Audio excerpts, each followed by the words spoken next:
Clasificación de las fórmulas farmacéuticas. Formas farmacéuticas sólidas. Se incluyen los polvos, que pueden estar encapsulados, papeles, oleosacaruros, granulados y cápsulas. Estas últimas pueden ser duras, elásticas o perlas. También se incluyen en esta categoría los sellos, tabletas o comprimidos, píldoras, extractos y por último, los supositorios. Formas farmacéuticas semisólidas, compuestas por las pomadas, las pastas y las cremas, así como las jaleas y los emplastos. Formas farmacéuticas líquidas, soluciones, aguas aromáticas, inyecciones, jarabes, pociones, mucílagos, emulsiones, suspensiones, colidios, lociones, tinturas y extractos fluidos. También podemos incluir los elixires, vinos medicinales, linimentos y el colodión. Formas farmacéuticas gaseosas. Aparte del oxígeno y el óxido nitroso existen otras formas farmacéuticas gaseosas, tales como los aerosoles, dispersiones finas de un líquido sólido en un gas en forma de niebla. Un medicamento genérico tiene el mismo principio activo, la misma dosis, la misma forma farmacéutica y las mismas características cinéticas, dinámicas y técnicas que un medicamento que no está protegido por patente alguna y que es utilizado como referencia legal técnica.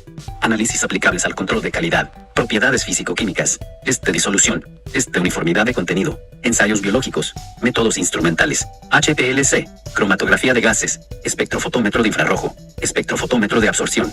Polarímetro.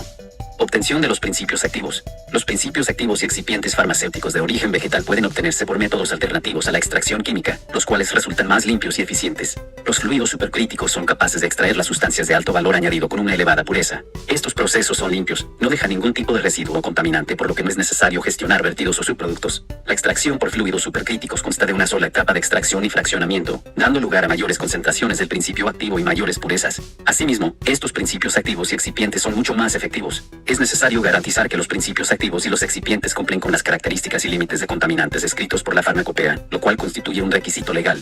¿Qué es un bioreactor? Un bioreactor es un recipiente o sistema que mantiene un ambiente biológicamente activo. En algunos casos, un bioreactor es un recipiente en el que se lleva a cabo un proceso químico que involucra organismos o sustancias bioquímicamente activas derivadas de dichos organismos. Este proceso puede ser aeróbico o anaerobio. Estos bioreactores son comúnmente cilíndricos, variando en tamaño desde algunos mililitros hasta metros cúbicos y son usualmente fabricados en acero inoxidable. Un bioreactor puede ser también un dispositivo o sistema empleado para hacer crecer células o tejidos en operaciones de cultivo. Estos dispositivos se encuentran en desarrollo para su uso en ingeniería de tejidos. Regulación para la fabricación de productos farmacéuticos y medicamentos a nivel nacional e internacional. Comisión de seguimiento y evaluación del Pacto de Bienestar, la Estabilidad y el Crecimiento. Análisis de la productividad de México. COFEPRIS, Comisión Federal para la Protección contra Riesgos Sanitarios. Órgano desconcentrado de la Secretaría de Salud que tiene las atribuciones regulatorias. Organización Mundial de la Salud. Autoridad reguladora de medicamentos a nivel mundial. Organización Panamericana de la Salud. Principales empresas farmacéuticas a nivel nacional e internacional. Nivel nacional. MSD Pfizer, Genoma Lab, Roche, Bristol, GlaxoSmithKline Erlanger, Novartis, Eli Lilly, Sanofi. Nivel internacional. Roche Pfizer, Abie, J&J Sanofi, Novartis, Gilead, Amgen. Producto Interno Bruto que tiene la industria farmacéutica y los estados más productores. La industria en México participa con el 1.04% del Producto Interno Bruto, PIB, y aproximadamente el 3% del PIB manufacturero. De las más de 45,000 personas empleadas, 53% trabajan en áreas de administración y ventas, 38% en producción y 9% en otras funciones. En promedio, la mano de obra utilizada por la industria farmacéutica obtiene mayores niveles de remuneración que la media del mercado, debido a su calificación y especialización. Principales estados productores en México: Estado de México, Ciudad de México, Jalisco y Puebla. Introducción. Los fármacos o principios activos son sustancias con composición química exactamente conocida y que es capaz de producir efectos o cambios sobre una determinada propiedad fisiológica de quien lo consume. Un fármaco puede ser exactamente dosificado y sus efectos pueden ser tanto benéficos como perjudiciales, perfectamente conocidos. Un cosmético es una sustancia o preparado destinado a aplicarse en las diversas partes superficiales del cuerpo, además de los dientes y la mucosa bucal. Su función varía desde limpiar, perfumar o proteger, hasta modificar, mantener y corregir aspectos u olores corporales. Los productos cosméticos se pueden presentar de distintas formas, como cremas o geles, entre otros. Práctica 10. Determinación de naproxen tabletas. Desarrollo experimental. Método volumétrico para tanto por ciento de naproxen. 1. Se pesan 100 miligramos de la muestra, los cuales se colocan en un matraz Erlenmeyer 10 mililitros de la mezcla metano y agua, 75-25. 2. Se titula con la solución de hidróxido de sodio 0.1 normal libre de carbonatos empleando fenolftalina como indicador hasta el violeta. 3. Realizar cálculos. Si cada mililitro de hidróxido de sodio 0.1 normal equivale a 23.03 miligramos de ácido naftal en propiónico. Análisis de resultados. Los resultados obtenidos mediante las determinaciones realizadas. El porcentaje de naproxen en una muestra de 0.1174 gramos fue de 74.49%. Sin embargo, se debe de tener un porcentaje de 98.5% como mínimo y máximo 101% de este. Con ello se deduce que el resultado obtenido pudo ser afectado por diferentes factores como es la calibración de la balanza analítica ya que afecta al peso de la muestra. Otro factor es la titulación. Pero no escapa la probabilidad de que la tableta presente un porcentaje muy bajo de naproxen por medio de la industria farmacéutica que la elaboró. Práctica 11. Determinación de emulsificante en cosméticos, trietanolamina. Desarrollo experimental. Determinación tanto por ciento de trietanolamina. 1. Pesar en un vaso de precipitados 2 gramos de crema facial, de preferencia hidratante. 2. Transferirlo a un matraz y aforar a 100 mililitros. 3. Tomar una licuota de 25 mililitros y colocarla en un matraz Erlenmeyer de 250 mililitros. Adicionar 3 gotas de rojo de metilo y titular con una solución de ácido clorhídrico 0.01 normal hasta que la solución vire a color rosado. 4. Hacer la titulación por duplicado.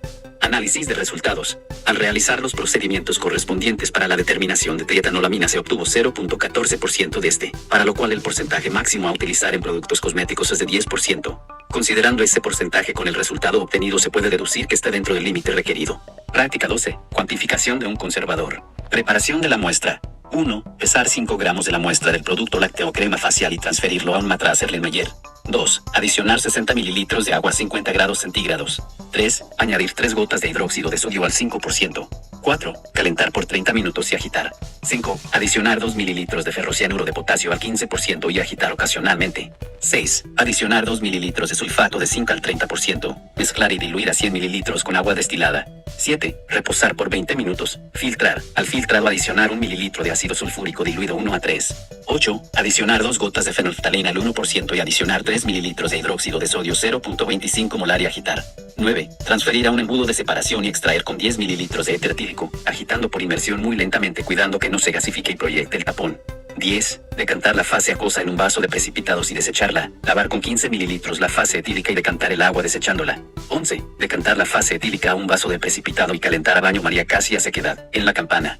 12. Adicionar 10 mililitros de agua destilada y 5 mililitros del reactivo de Deniges y 3 gotas de nitrito de sodio al 3%. Calentar por 10 minutos en ebullición del baño María. Enfriar y leer en el espectrofotómetro a 518 nanómetros. Análisis de resultados. Los parabenos son los conservadores más empleados en los productos cosméticos. Desde un punto de vista químico, son derivados del ácido parahidroxibenzoico. Entre ellos los más empleados son metilparabeno, propilparabeno.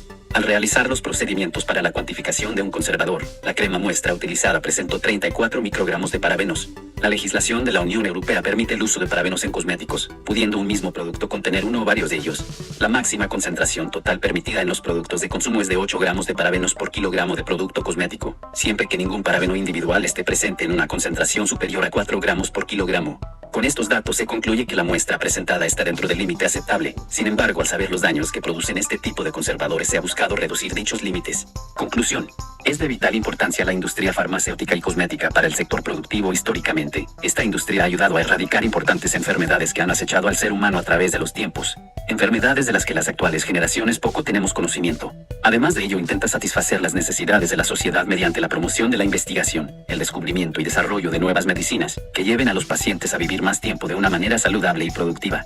Es decir, fármacos que mejoren la calidad de vida alrededor del mundo. Esta materia, que engloba gran parte de la cosmetología, es fundamental para conocer exactamente cómo funcionan los cosméticos que utilizamos